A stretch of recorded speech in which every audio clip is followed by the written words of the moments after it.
Has just announced an interest rate hike by a quarter point, which brings it to the highest level in 22 years. Does the White House have comment on that? As you know, we see the Federal Reserve as being independent. We give them the space to make sure that they are able to make monetary decision. It is up to them to make that decision. I'm just not going to comment about the decision today. Is at the top. So from day one, President Biden has treated climate change with the urgency it requires. Against the backdrop of extreme heat we've seen across America, tomorrow, President Biden will...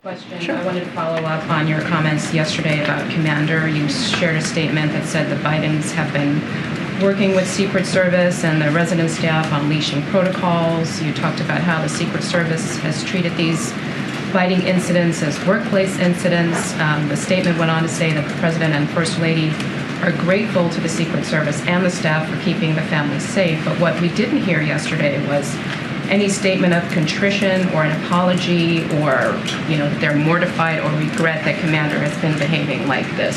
So look, would you like to update the statement? Look, the statement came from my colleague that I was reiterating over at the First Lady's office. I would certainly refer you to the statement again. Look, the President and the First Lady continues to be incredibly grateful to the Secret Service and the executive resident staff. That continues to be the case. We are working through this to make the situation even better. I don't have anything else to add.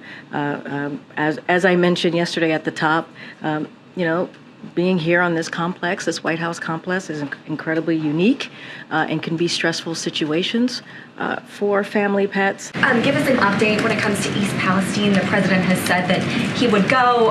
He has not yet. And also, Governor Mike DeWine asked the president to issue a major disaster declaration a few weeks ago. Is that something the president is going to do? And if so, when? So on your first question, the president intends to go. Don't have a time or a date to preview at this time. I have to look into the Governor DeWine's request. I have to check in with the team and I would also refer you to FEMA. I just don't have anything to share on that piece. This unidentified aerial phenomenon hearing that's happening on Capitol Hill. David Grush, who sat on a U.S. Air Force panel on UAPs, he says that he was informed of a UAP crash retrieval and reverse engineering program based on interviewing 40 witnesses over 4 years.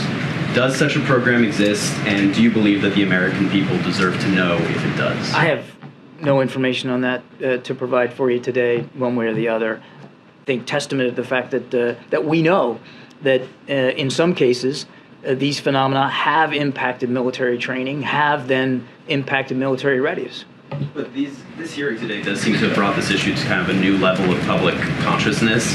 And so I wonder if the president believes that these claims warrant further investigation. Do you guys see some of these claims and allegations as credible? If the president didn't believe that the sightings by pilots were serious enough to be considered, he wouldn't have wanted the Pentagon to stand up an office to look at this, to analyze the data, to collect reports, to provide a system by which we can collate the information and better figure out what we've got here.